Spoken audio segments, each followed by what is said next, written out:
Las condiciones de vida de la posguerra española pues fueron bastante duras. Al encontrarse un país destrozado y empobrecido. En España perdió alrededor de 1 millón de personas. Más de la mitad murieron en el conflicto y casi 400.000 tomaron el camino del exilio, cruzando la frontera hacia Francia, terminando en campos de concentración o también saliendo desde puertos como Alicante y llegando a Iberoamérica o a la zona de Argelia. La economía del país quedó arruinada. En consecuencia se originó una gran escasez de productos de primera necesidad, así como de electricidad y combustibles. Para la mayoría de la población, la miseria se transformó en una realidad cotidiana. Estamos en unos años muy duros. En la década de los 40, aquella que va desde el final de la Guerra Civil Española, desde 1939, a los años 50, esos 10 años fueron unos años de mucha miseria y pobreza en este país. Son los años de los cuales se desarrolló la autarquía. Y como ya hemos dicho, el sistema franquista era un sistema político inspirado en el fascismo. El régimen totalitario, creado por Franco, se inspiraba en los regímenes fascistas italiano y el nacionalsocialista alemán. ¿Por qué decimos esto? Volvemos a repetirlo. Partido único, Falange Española, la cual controlaba los resortes del Estado y de él dependía un único sindicato, que es el OSE, como ya dijimos. Un sindicato de tipo vertical, que agrupaba de forma obligatoria a patronos y obreros. El franquismo se encarga de desmantelar las instituciones republicanas.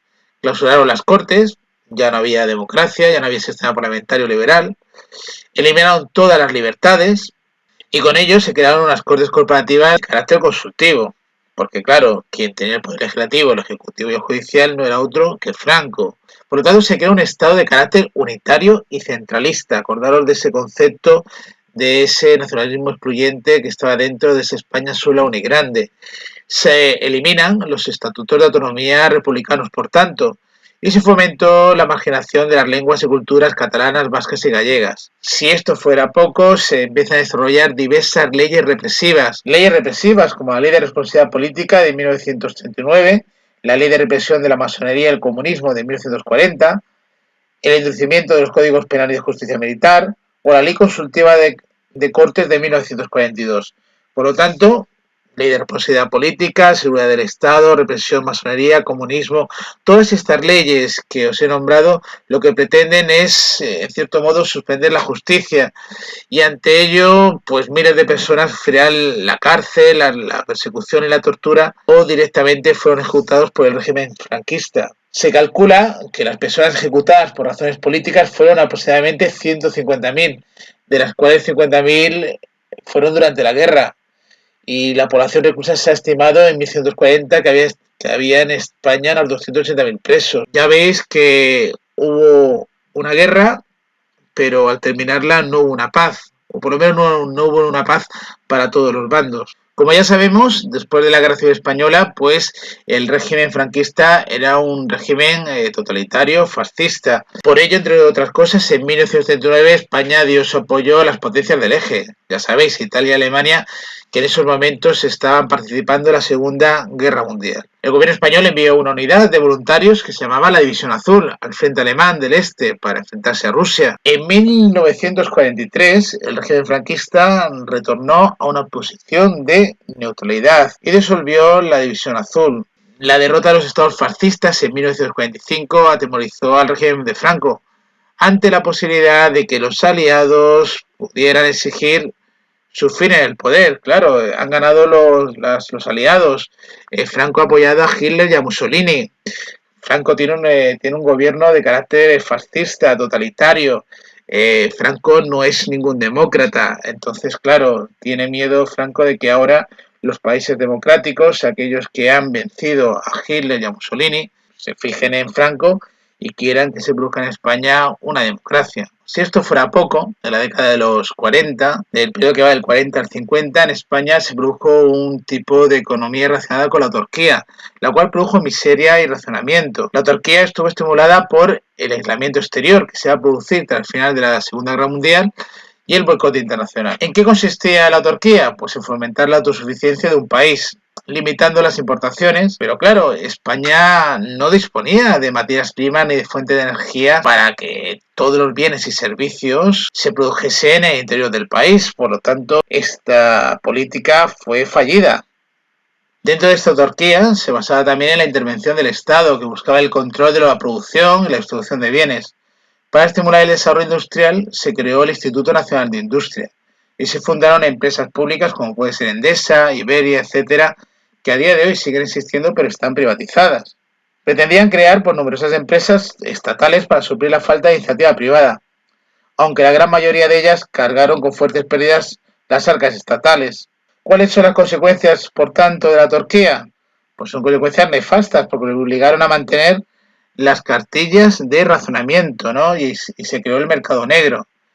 ¿Qué significa esto? Pues ya lo podéis entender, el exceso de producción y la escasez de alimentos impusieron un racionamiento de los productos a la población. Mediante esta cartilla de racionamiento se repartían entre la población algunos productos de primera necesidad.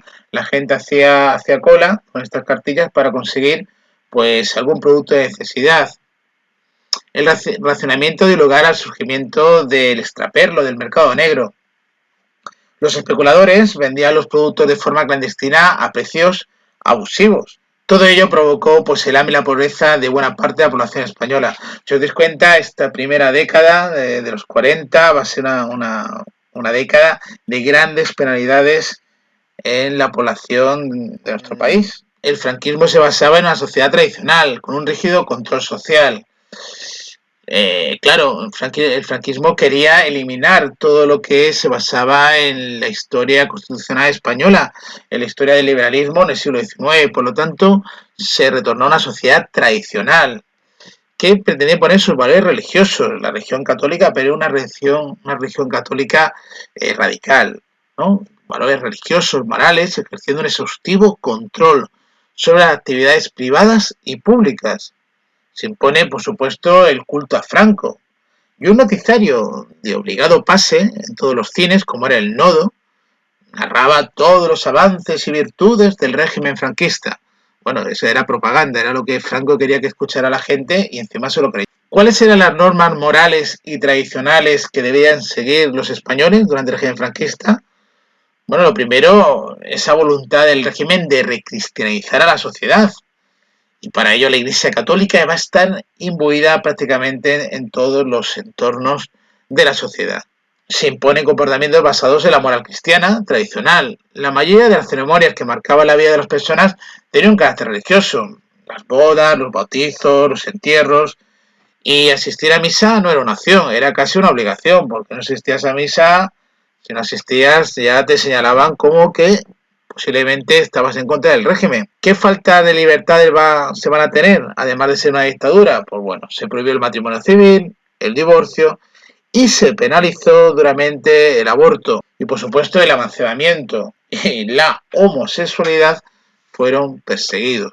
A esto tenemos que sumarle un adoctrinamiento social, diferentes organismos que lo que hacían era, en cierto modo, no digo comerle el tarro a la gente, pero prácticamente, ¿no?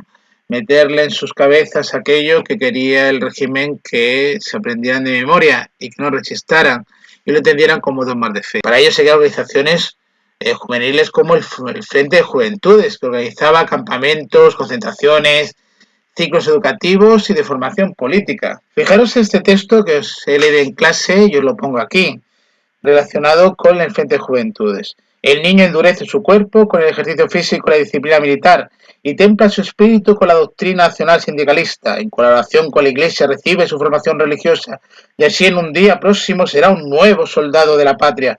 Y la niña va formándose también la austeridad, la disciplina femenina y la alegría y aprende profundamente cómo han de ser las mujeres cristianas y falangistas de la patria.